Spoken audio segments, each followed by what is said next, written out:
কিছু হয় আপনারা বুঝবেন, আমি কিন্তু জানি না। ফট করে ভাবে হাত দিয়ে আমার জিনিসপত্র টানলো, ফোন করে একটু আগে দিল।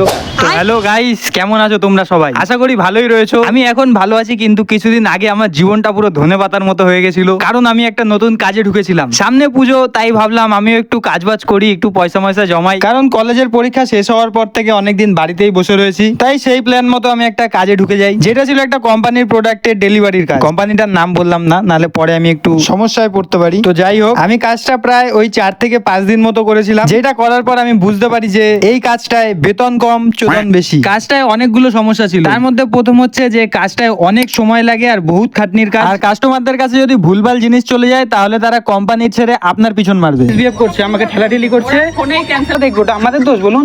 আমাকে ফোন করে একটু আগে পুলিশের থ্রেট দিল।